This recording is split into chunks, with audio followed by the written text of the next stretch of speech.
1 യോഹന്നാൻ 2-ാം അധ്യായത്തിന്റെ 1-ാം വാക്യം. എന്റെ കുഞ്ഞുങ്ങളെ, നിങ്ങൾ പാപം ചെയ്യാതിരിപ്പാൻ ഞാൻ ഇത് നിങ്ങൾക്ക് എഴുതുന്നു.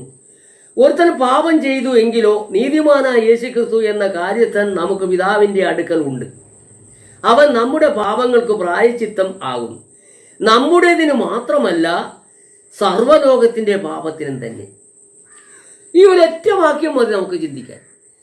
സർവ്വലോകത്തിന്റെ പാപത്തിന്, അതായത് സർവ്വ ഉൽപ്പത്തി മുതലേ ലോകത്തിന്റെ അവസാനം വരെയുള്ള സകല മനുഷ്യരുടെ പാപത്തിന് പരിഹാരമായിട്ട് അവൻ എവിടെ ഇരിക്കുന്നു?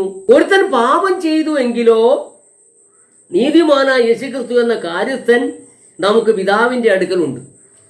അപ്പോൾ സർവ്വലോകത്തിന്റെ പാപത്തിനാണ് യേശുക്രിസ്തു പിതാവിന്റെ വലത്തുഭാഗത്തിരിക്കുന്നത്. അപ്പൊ അങ്ങനെയെങ്കിൽ തിമോത്തിയോസ് എഴുതിയ ലേഖനത്തിലെ വാക്യവും നമ്മൾ ഇതുമായിട്ട് നമ്മൾ കമ്പയർ ചെയ്ത് നോക്കുമ്പോൾ അവിടെയും പറയുന്നത് എന്താണ്? ദൈവം ഒരുവനല്ലോ, ദൈവത്തിനും മനുഷ്യർക്കും മധ്യസ്ഥനും ഒരുവൻ. അപ്പോൾ ദൈവം ഒരുവനാണെന്നും ദൈവത്തിനും മനുഷ്യർക്കും മധ്യസ്ഥനും, അപ്പൊ സകല മനുഷ്യർക്കുമാണ്. അപ്പൊ ഉൽപ്പത്തി മുതലുള്ള ലോകത്തിന്റെ അവസാനം വരെയുള്ള മനുഷ്യർക്ക് മധ്യസ്ഥനാണ്. അപ്പൊ ഈ മധ്യസ്ഥന അവിടെ കാണണ്ടേ?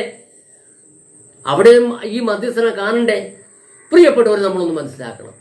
ഇവിടെ വന്നത് പഴയ നിയമത്തിൽ ഉൽപ്പത്തി മുതൽ ഇങ്ങോട്ട് മലാക്കി പ്രവചന കാലം വരെയും അവിടെ ദൈവം എന്ന് പറഞ്ഞാൽ സ്ഥിരമായൊരു ദൈവത്തെ അവിടെ കാണുന്നില്ല.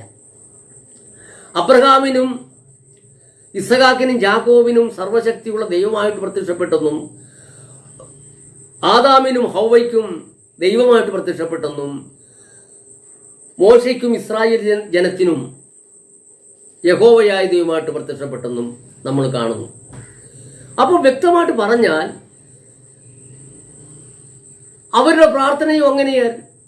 അബ്രഹാമിന്റെയും ഇസഹാക്കിന്റെയും യാക്കോബിന്റെയും ദൈവമായ യഹോവയെ എന്ന് വിളിച്ചാണ് പ്രാർത്ഥിച്ചത്.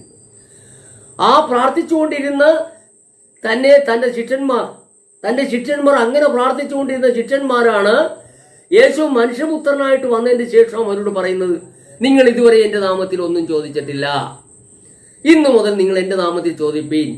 അപ്പോൾ ശിഷ്യന്മാർ പറഞ്ഞു, ഞങ്ങളെ പ്രാർത്ഥിക്കാൻ പഠിപ്പിക്കണമേ എന്ന് പറഞ്ഞു. ഉടനെ പ്രാർത്ഥന പഠിപ്പിച്ചത് എന്താണ്? സ്വർഗസ്ഥനായ ഞങ്ങളുടെ പിതാവേ, അങ്ങയുടെ നാമം വിശുദ്ധീകരിക്കപ്പെടണമേ, അങ്ങയുടെ രാജ്യം വരണമേ, അവിടുത്തെ ഇഷ്ടം സ്വർഗത്തിലെ പോലെ ഭൂമിയിലുമാകണമേ എന്നാണ് യേശു കർത്താവ് പ്രാർത്ഥിച്ചത്.